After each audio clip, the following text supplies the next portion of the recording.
Hello বন্ধুরা, অনেক সময় আমরা VMware বা যে কোনো ফাইল যে কোনো সফটওয়্যার ইনস্টলেশন দিতে গেলে এই প্রবলেমটা পড়ি। এটা আসলে অ্যাকচুয়ালি ইউজার পারমিশনের একটা প্রবলেম। চলুন আমরা এই প্রবলেমটা কীভাবে সলিউশন করতে পারি।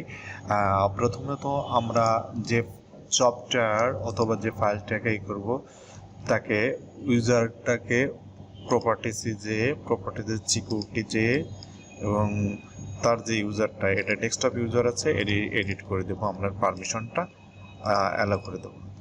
অ্যাপ্লাই অন, ওকে। এখন আমাদের আবার চলুন দেখা যাক প্রবলেমটা আসলে সলভ হয়েছে কিনা।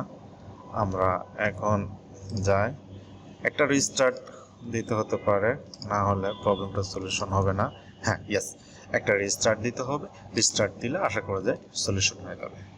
পিসিটা রিস্টার্ট হচ্ছে, আমরা একটু অপেক্ষা করি। হ্যাঁ, আমাদের পিসিটা অন হয়ে গেছে। আমরা চলুন যে ফোল্ডারটা আমরা ইনস্টলেশন করেছিলাম সে ফোল্ডার অথবা সফটওয়্যারটা আমরা দেখি। আমরা এই VMware Product Installation প্রবলেম দেখি, রান।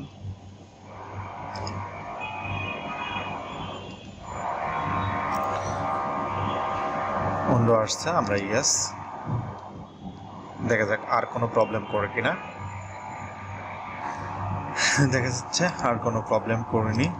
এখন আমরা আমাদের সফটওয়্যারটা ইনস্টলেশন করতে পারি, কোনো প্রবলেম হবে না। Thank you for watching. আসলে এই ধরনের প্রবলেম হলে আমরা আসলে মূলত আমরা দেখব ওই যে সফটওয়্যার বা ফাইলের প্রপার্টিসে গিয়ে ওর যে সিকিউরিটি অপশন, যে ওর ইউজারটা ডেস্কটপ যে ইউজারটা এডিট করে অল পারমিশনটা আমরা ডেস্কটপ পারমিশনটা দিয়ে দেবো। দিয়ে দেওয়ার পরে আমরা ওকে দিয়ে অ্যাপ্লাই দিয়ে পিসিটা রিস্টার্ট দিলে আমাদের প্রবলেমটা সলিউশন হয়ে যাবে। দেখেন আমার প্রবলেমটা সলিউশন হয়ে গেছে। ধন্যবাদ আমাদের সাথে থাকুন।